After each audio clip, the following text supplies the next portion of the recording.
Assalamu alaikum. This is Lily. I'm back again with another video. So today I wanted to talk about my revert story and how I found Islam. So, to begin with, it's actually a very, very long story. I first learned about Islam during a period of time in which, well, I mean, it's always been kind of controversial, Islam in America.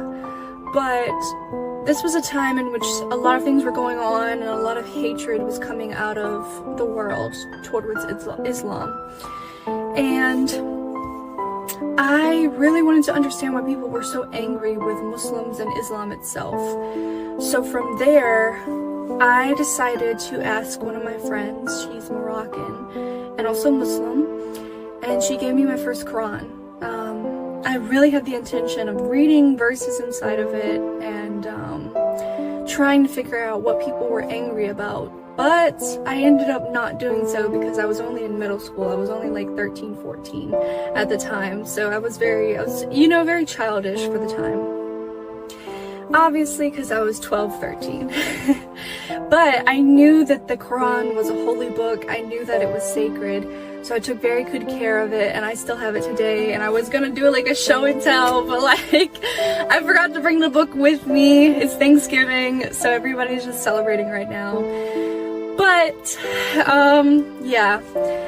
And for a couple of years, I was very lost, and I was very, very sad and depressed. And I think a lot of people feel this feeling before they come to Islam. They're really, really searching for a purpose.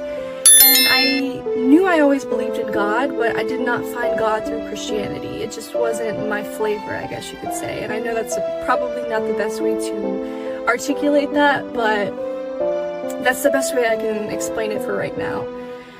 I just did not connect with God through Christianity, and I tried really hard, especially in my beginning years from like the ages of 8 to 12. I tried really hard, and then I just gave up because I felt like Christianity just was not my way of connecting with God.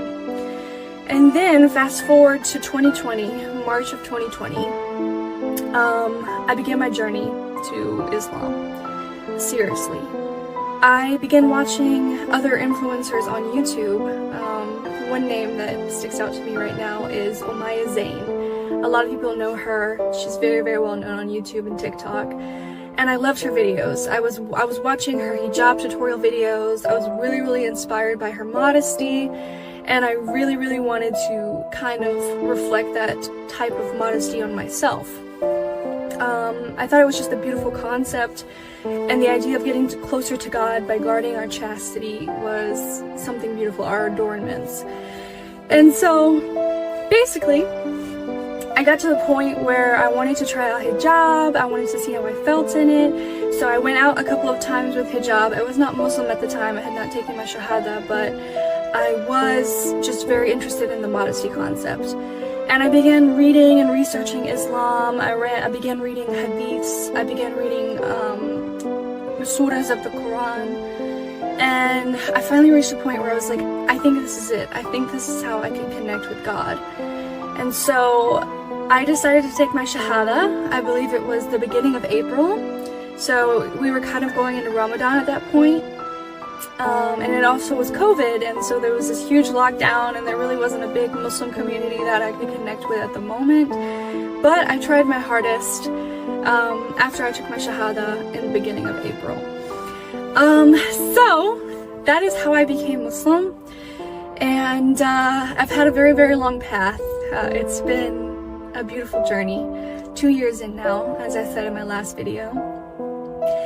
And yeah, I'm really happy, alhamdulillah, like that I've gotten to this point where I'm feeling confident in myself and in my religion and my relationship with God.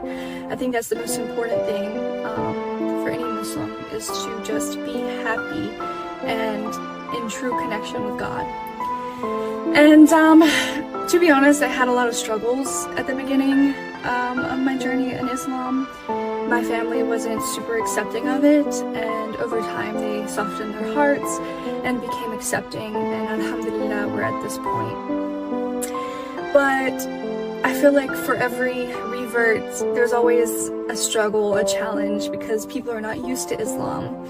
As the saying goes, Islam came as a strange thing and it will leave as a strange thing, and I definitely acknowledge that a lot of people around me probably think it's strange. But, you know, at the end of the day, it's about what makes you happy and what makes God happy. And if you believe in God and you're Muslim, then you feel happy in your journey. And that's the whole point.